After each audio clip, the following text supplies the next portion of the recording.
இலங்கையில் 250க்கும் மேற்பட்ட பெண்கள் பகவத்கீதையில் உள்ள 18 அத்தியாயங்களை 1 மணி நேரம் 45 நிமிடத்தில் ஓதி உலக சாதனை படைத்தனர்.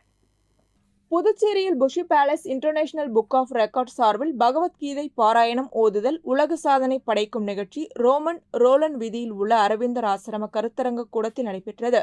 சரோஜினி முன்னிலையில் 250க்கும் மேற்பட்ட பெண்கள் ஒன்று கூடி 1 மணி நேர 45 நிமிடங்களில் பகவத்கீதை பாராயணம் செய்யப்பட்டு 8 சேட்டர்கள் ஓதப்பட்டு புதிய உலக சாதனை படைக்கப்பட்டது.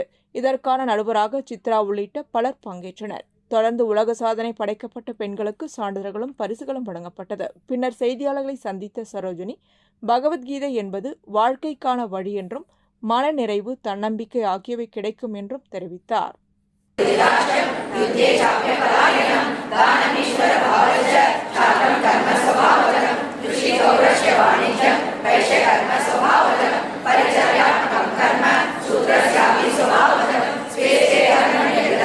USA and India. This world record is registered in Bushi Palace International Book of Records on 3/10/2000. Thank you for coming, everyone from the channels, Doordarshan.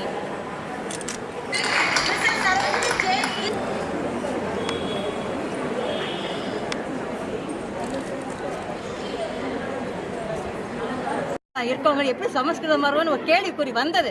அதெல்லாம் நீங்கள் பொருட்படுத்த வேண்டாம். ஏன்னா அந்த ஒரு லாங்குவேஜ் தமிழ் கிளாசிக்கல் லாங்குவேஜ் அது இல்லையா. நம்ம பழமையான மொழி இருக்கும்போது சமஸ்கிருதம் பழமையான மொழி ரொம்ப சம்பந்தம் இருக்குதுமா. தெளிவாக பேசினா தான் தமிழ், அதே மாதிரி தெளிவாக நம்ம உச்சரிச்சா தான் சமஸ்கிருதம் சொல்லி எல்லாருக்கும் என்கரேஜ் பண்ண. தமிழில் பேசுகிறவங்க எல்லாம் நிறைய பேர் இப்போ படிச்சிருக்காங்க, நிறைய பேர் சந்தோஷமாக இருக்காங்க. லைஃப் பிகம் ஹாப்பி, அதுதான் எனக்கு முக்கியம். எல்லாருடைய வாழ்க்கையுமே சந்தோஷமாக இருக்கணும். This is the way of life. Bhagavad Gita is a way of life தான். நடிகர்